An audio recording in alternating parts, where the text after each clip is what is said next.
Assalamualaikum warahmatullahi wabarakatuh. Selamat pagi adik-adik semuanya. Mudah-mudahan kita semuanya dalam keadaan sehat dan dalam lindungan Tuhan Yang Maha Esa. Nah, kali ini kita bertemu dalam mata kuliah metodologi penelitian. Di pertemuan ke-6 ini kita akan membahas dan nantinya akan berdiskusi tentang rancangan penelitian observasional.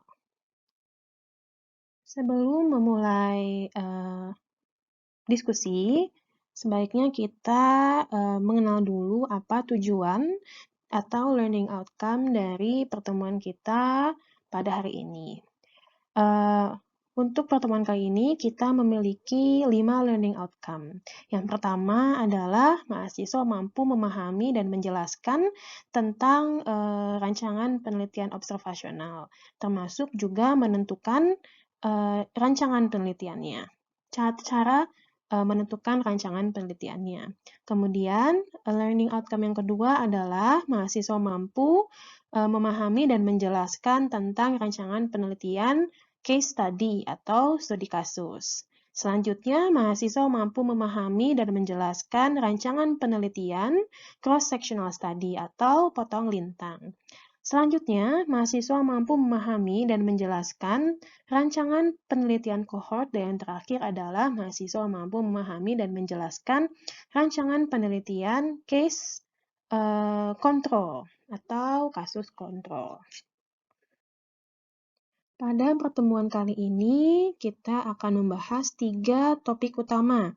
Yang pertama itu adalah rancangan penelitian, kemudian yang kedua adalah cara memilih rancangan penelitian, kemudian yang terakhir adalah kita akan membahas dan berdiskusi tentang tipe-tipe dari rancangan penelitian observasional. Oke, sebelum kita masuk ke topik utama, saya ingin mereview kembali definisi dari penelitian. Menurut Kamus Besar Bahasa Indonesia, penelitian adalah sekumpulan kegiatan untuk mengumpulkan, mengolah, dan menganalisis serta penyajian data yang dilakukan secara sistematis dan objektif untuk memecahkan suatu persoalan atau menguji suatu hipotesis dalam rangka mengembangkan prinsip-prinsip umum. Nah, jadi dalam penelitian nantinya pasti adik-adik akan ada beberapa proses. Yang pertama adalah adik-adik akan mengumpulkan data. Kemudian data tersebut akan diolah dan dianalisis, dan yang terakhir adalah data tersebut akan disajikan untuk memecahkan suatu kasus atau suatu masalah. Kita masuk pada topik yang pertama, yaitu rancangan penelitian. Nah, mari kita berdiskusi pertama tentang definisi dari rancangan penelitian. Kita bahas dulu tentang apa definisi dari rancangan penelitian.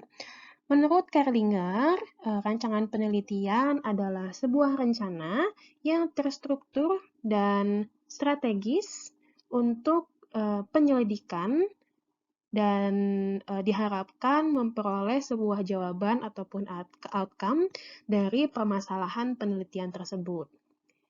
Rancangan penelitian termasuk juga dari garis besar tentang apa yang akan nantinya dilaksanakan oleh seorang peneliti, mulai dari menuliskan hipotesis, kemudian sampai dengan implikasi analisis dari data yang diperoleh. Selanjutnya, apa sih fungsi dan tujuan dari rancangan penelitian? Yang pertama, rancangan penelitian berfungsi untuk mengidentifikasi dan atau mengembangkan sebuah prosedur dalam pengaturan yang diperlukan untuk melakukan sebuah studi. Kemudian, fungsi dan tujuan dari rancangan penelitian yang kedua adalah menekankan pentingnya kualitas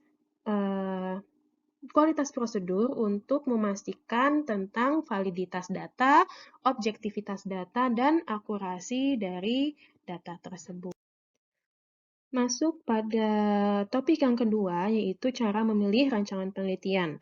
Nah, sebelumnya kita perlu untuk membahas dua tipe dari rancangan penelitian. Yang pertama adalah quantitative study dan qualitative study.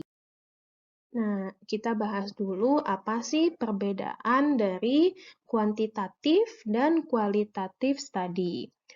Quantitative study biasanya memiliki validitas dan reliabilitas yang sangat tinggi.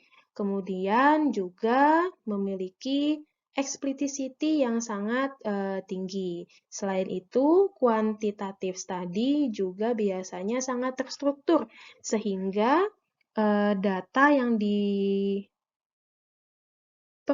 itu biasanya rigid dan sangat akurat. Kemudian untuk kualitatif study biasanya memang tidak terlalu rigid atau misalnya tidak terlalu terstruktur, tetapi mereka memiliki kedalaman atau in-depth yang sangat tinggi atau sangat dalam. Ya.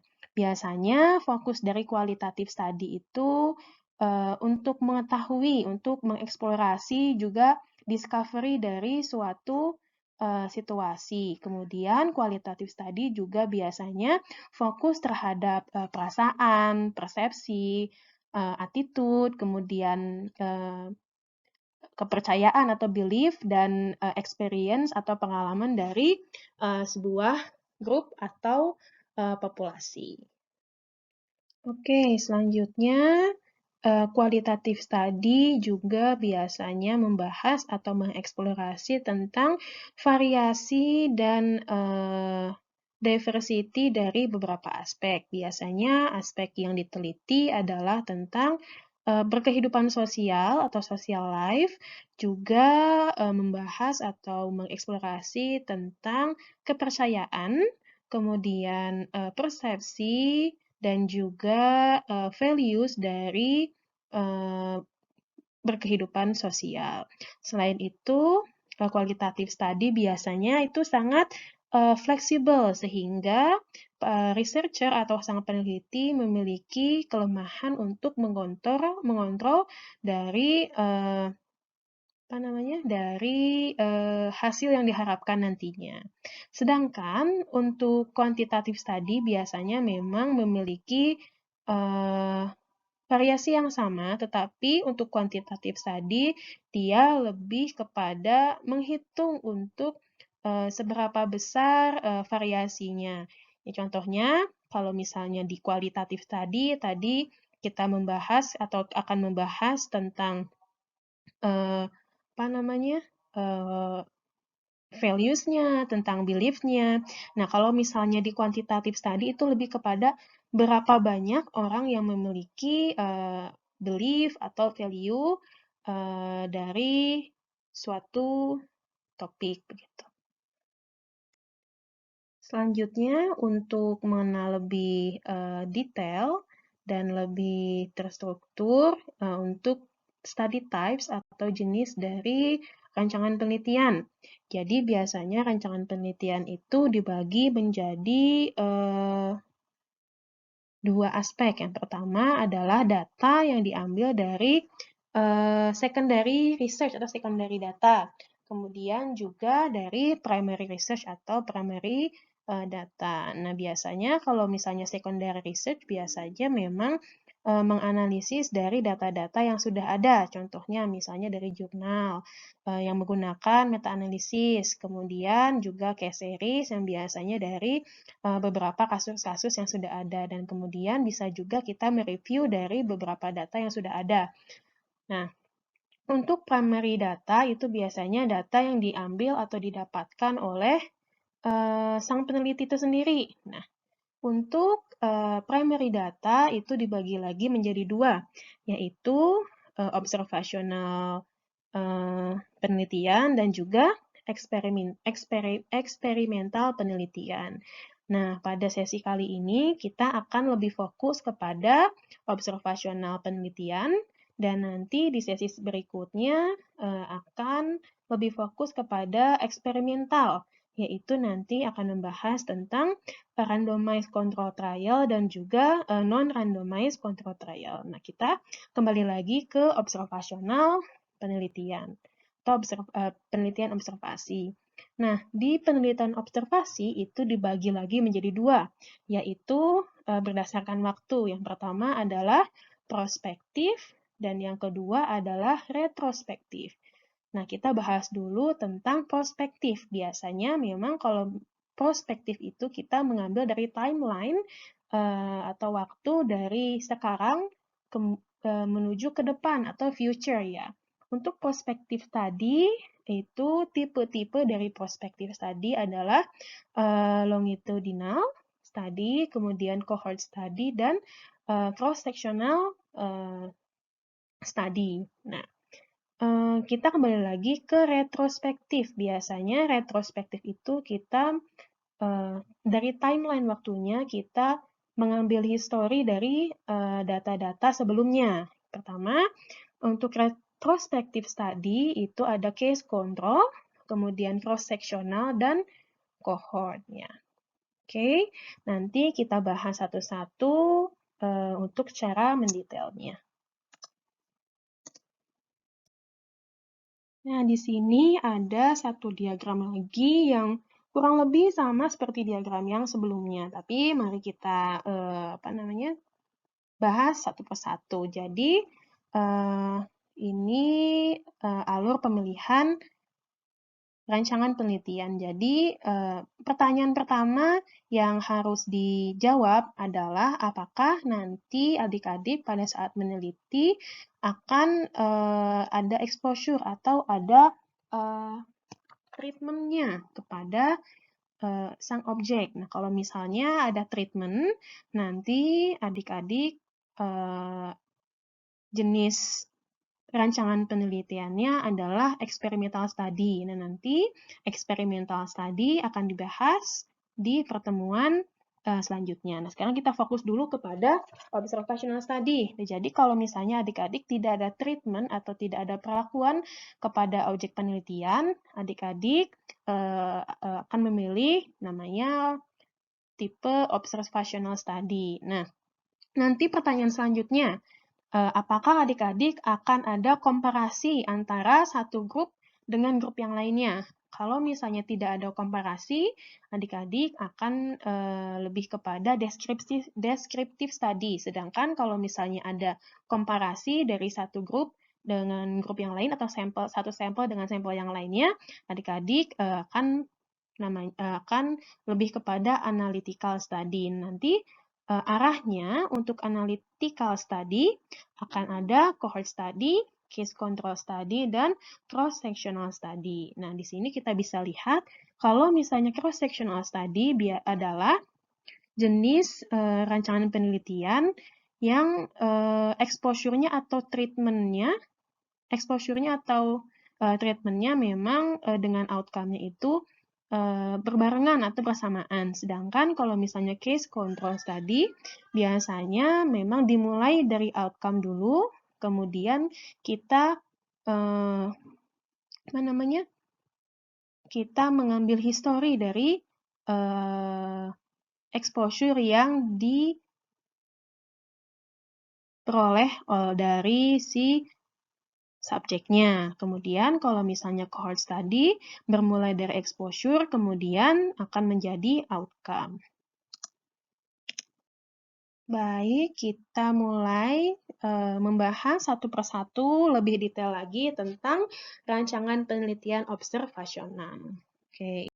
Yang pertama adalah cross-sectional study atau rancangan penelitian potong lintang. Nah, cross-sectional study ini pertama bertujuan untuk mengetahui suatu fenomena ataupun situasi. Kemudian, sikap maupun isu dengan cara mengambil bagian dari populasi tersebut. Kemudian, cross-sectional study juga bertujuan untuk memperoleh sebuah gambaran secara menyeluruh seperti yang ada pada saat penelitian. Kemudian, cross-sectional study juga bertujuan untuk mempelajari hubungan dari faktor penelitian dan juga hubungan dengan penyakitnya. kalau misalnya dalam medicine, dengan cara mengamati status paparan dan penyakit dalam waktu yang bersamaan pada individu-individu dari populasi tunggal pada saat ataupun pada tahun yang bersamaan. Untuk lebih detailnya, ini adalah alur dari cross-sectional study. Pertama, kita harus mengetahui dulu populasi mana yang akan kita teliti. Kemudian, kita akan mengambil data-data dari paparan dan juga penyakit yang dialami oleh subjek tersebut. Nantinya, ada 4 kemungkinan. Yang pertama, 4 kemungkinan untuk hasil datanya. Eh,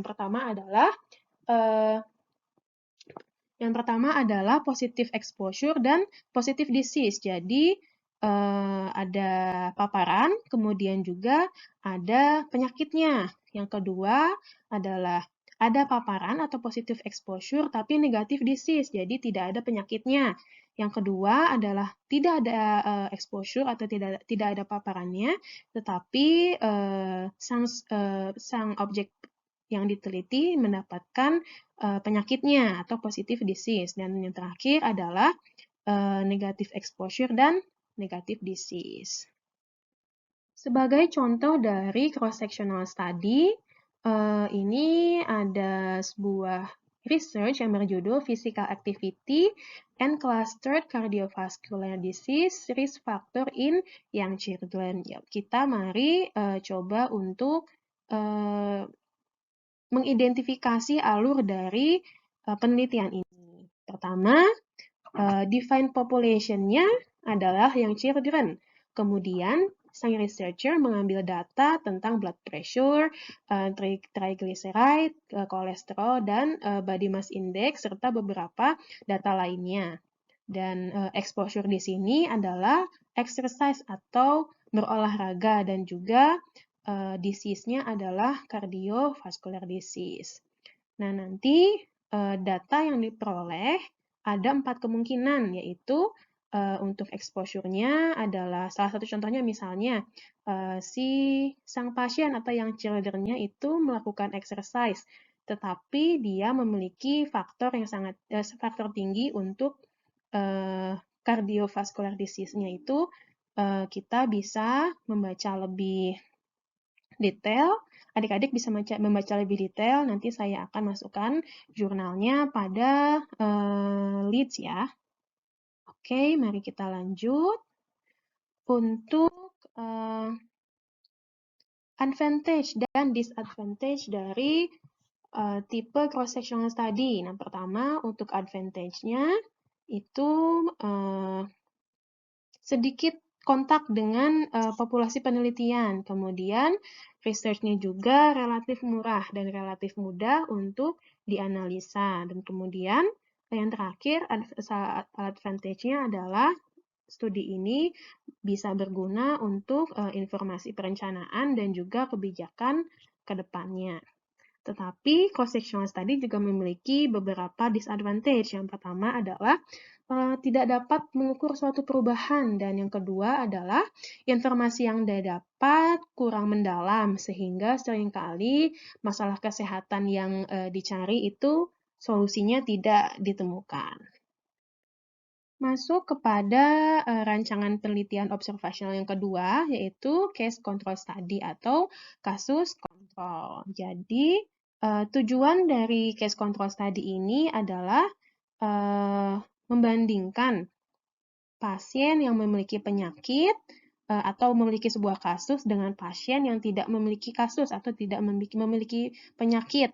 Dan kita melihat ke belakangnya secara retrospektif untuk membandingkan seberapa sering paparan faktor resiko yang hadir di dalam kelompok tersebut untuk menentukan hubungan di antara faktor risiko dan penyakitnya.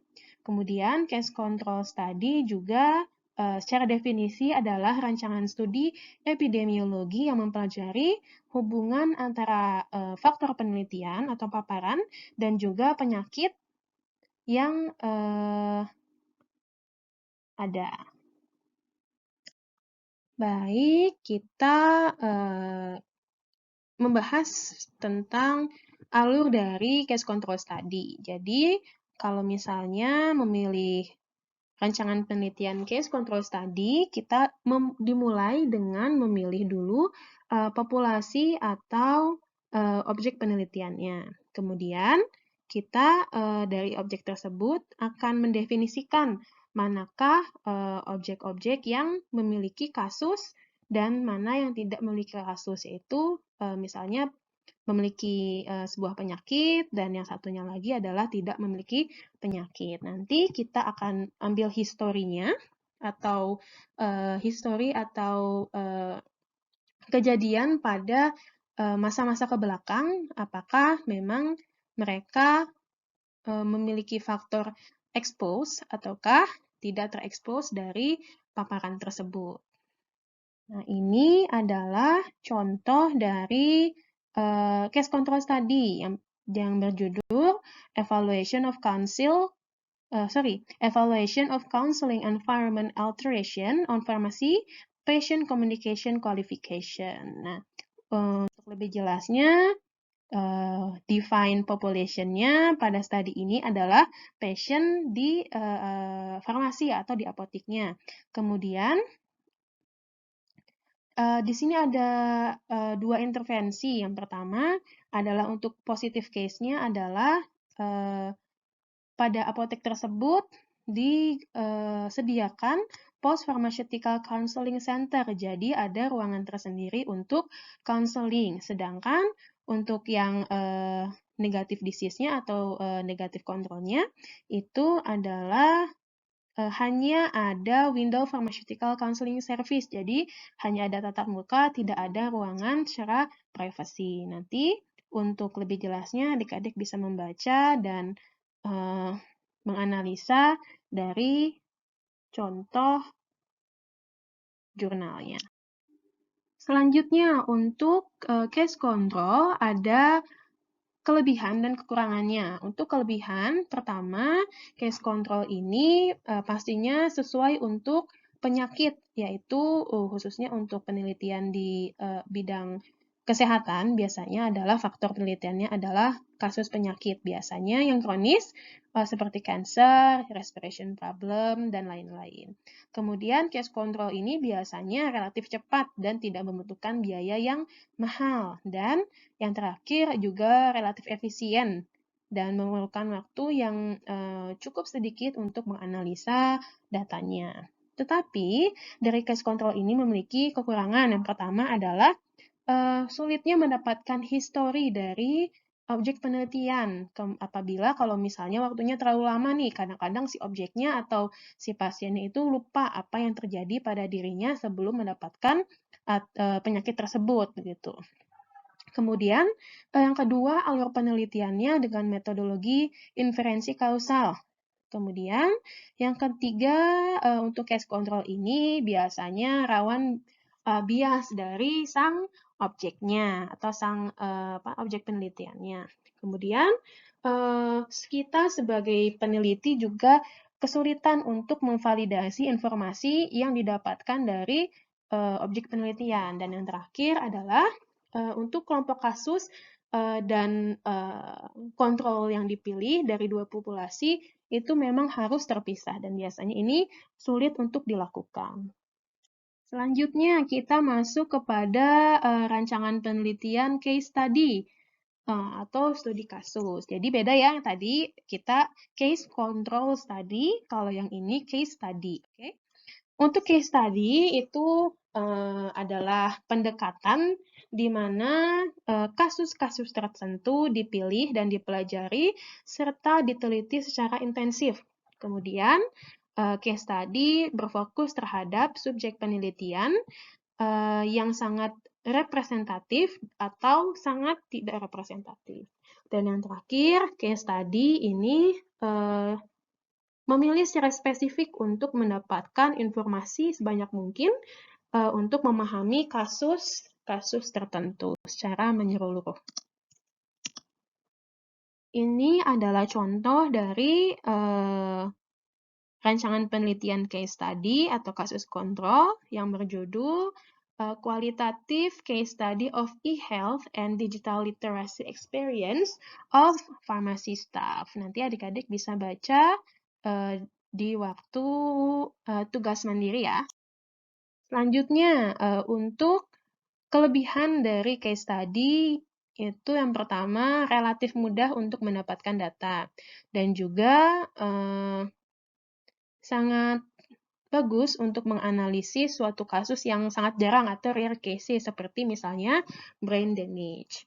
Nah, selanjutnya untuk disadvantage atau kelemahan dari case study, yang pertama adalah data itu tidak mudah untuk digeneralisasikan kepada populasi yang lebih besar karena case study ini biasanya bentuknya lebih individual gitu.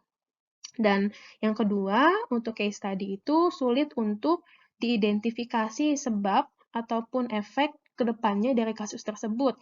Dan yang terakhir, biasanya untuk case study juga rawan untuk terjadinya bias. Oke, kita masuk ke rancangan penelitian observasional yang terakhir, yaitu cohort. Untuk cohort, itu adalah rancangan penelitian yang mempelajari hubungan antara paparan dan penyakit dengan cara membandingkan kelompok terpapar dan kelompok tidak terpapar berdasarkan status penyakitnya. Kemudian, populasi dengan karakteristik umum dipelajari selama periode tertentu untuk mengumpulkan informasi penelitian. Dan yang terakhir adalah untuk cohort biasanya melihat tren selama periode waktu yang lama dan mengumpulkan data dari kelompok orang yang sama. Oke. Ini adalah alur dari cohort study. Yang pertama kita harus mendefinisikan atau memilih dulu populasinya. Kemudian ada sebuah circumstance atau kejadian dan nantinya akan ada exposure atau paparan dan juga tidak ada paparan. Nanti dari paparan tersebut akan ada disease-nya atau ada penyakitnya dan tidak ada penyakitnya. Nah, untuk cohort study itu timeline-nya prospektif. Jadi kita melihatnya dari waktu sekarang sampai waktu ke depan gitu. Oke, sebagai contoh ini adalah jurnal contoh dari cohort study yang berjudul Use of Antibiotics During Pregnancy and the Risk of Major Congenital Malformations, a Population-Based Cohort Study. Oke. Sebagai alurnya, contoh yang pertama untuk define population-nya dari jurnal ini adalah pregnant woman. Kemudian choice atau circumstansinya adalah risk dari malformasi ya, malformation. Kemudian expose-nya itu terhadap obat yaitu antibiotik. Nanti adik-adik bisa baca lebih rincinya antibiotik apa yang terekspos gitu ya. Nanti sebagai outcome-nya ada ibu hamil yang memiliki congenital malformation dan ada juga yang tidak memiliki congenital malformation. Jadi untuk timeline-nya itu mengikuti dari awal sampai akhir gitu ya. Untuk advantage dan disadvantage dari cohort study, yang pertama untuk kelebihannya adalah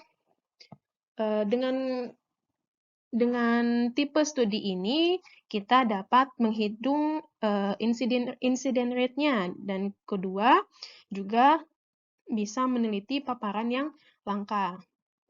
Yang ketiga adalah melalui cohort study bisa mempelajari sebab dan akibatnya. Dan yang terakhir, biasanya cohort study ini bebas bias karena memang sangat terstruktur gitu ya. Dan kita sebagai peneliti mengikutinya dari awal, mengikuti subjek penelitian dari awal sampai dengan akhir penelitian. Tetapi ada beberapa kelemahan dari cohort study, yaitu untuk cohort study itu cukup mahal atau relatif mahal untuk dilakukan. Kemudian juga membutuhkan waktu yang lama karena kita mengikuti subjek penelitiannya dari awal sampai dengan akhir penelitian. Dan kemudian yang terakhir adalah resiko kehilangan subjek penelitian itu cukup tinggi karena bisa saja sang subjeknya ada migrasi atau misalnya ada kejadian meninggal dunia, dan bisa juga ada partisipasi yang rendah dari subjek penelitiannya. Oke, nah mungkin ada beberapa adik-adik yang sedikit bingung untuk mengkomparasi antara cohort study dan case control. Nah, Bu, apa bedanya sih perbedaan dari cohort dan case control? Nah, kalau misalnya dikomparasi dari grupnya atau dari populasinya, biasanya cohort study itu dibedakan kepada yang terekspos dan juga yang tidak terekspos atau tidak ada paparannya gitu. Tetapi kalau misalnya untuk case control study, dari populasinya biasanya lebih kepada sekelompok orang dengan penyakit dibandingkan dengan sekelompok orang yang tidak memiliki penyakit tersebut. Jadi ada kasusnya dan ada kontrolnya gitu.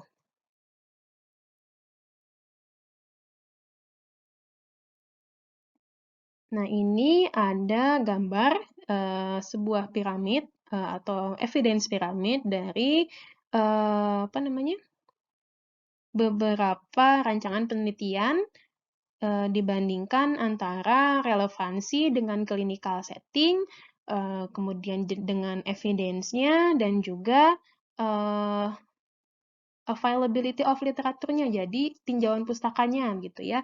Kalau misalnya dilihat dari piramid ini, randomized control trial itu adalah jenis penelitian atau jenis rancangan penelitian yang memiliki relevansi paling tinggi di clinical setting dan juga memiliki evidence yang